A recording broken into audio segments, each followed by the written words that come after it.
कर्तेपणाचा अभिमान नसावा। विषयात राहून परमात्म्याची भक्ती होईल का? विषय सोडल्याशिवाय मी भक्ती करतो असे म्हणणे चुकीचे आहे। विषय आहेत तिथे भक्ती नाही आणि भक्ती आहे तिथे विषय नाहीत।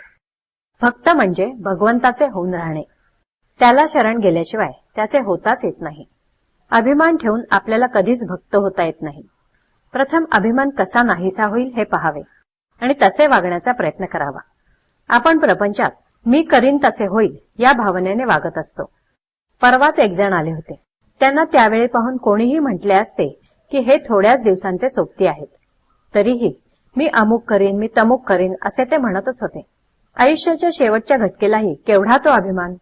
म्हणून सांगतो की मी करतो ही भावना टाकून देऊन सर्व काही तोच करीत आहे आणि त्याची इच्छा असेल तोपर्यंत आपल्याकडून तो करवून घेत असतो ही भावना ठेवून वागावे। त्याप्रमाणे वागू लागले म्हणजे आपोआपच विषयाची आसक्ती कमी होऊ लागते। मी करता आहे ही भावना मेल्याशिवाय परमार्थ करता येणे शक्यच नाही। कोणतेही कर्म केले म्हणजे अमुक एक फळ मिळेल म्हणून वेदात सांगितले आहे।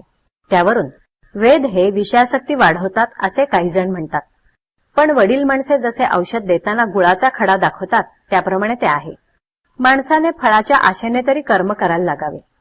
तो कर्म करू लागला म्हणजे आपोआपच फळावरची त्याची आसक्ती कमी होत जाते आणि पुढे अभिमान जाऊन मी करता नसून तोच करवित आहे असे वाटू लागते। मग तो जे कर्म करील ते देवाला आपोआपच अर्पण होते। संकट आले म्हणजे आपण देवाला नवस करतो। देवाने मनासारखे दिले नाही म्हणजे देवात अर्थ नाही असे म्हणतो। पण देवाला फसवणे शक्य आहे का?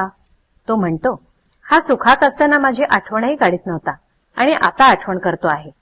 वास्तविक देवाने आपल्याला पावावे असे आपण काय केले आहे? म्हणून केव्हाही देवाला फसवू नये, कारण देव फसला न जाता आपलीच फसगत होते।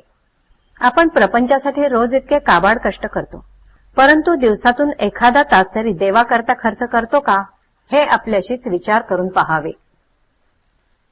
जोपर्यंत विषयाची आस तोपर्यंत नव्हे भगवंताचे दास।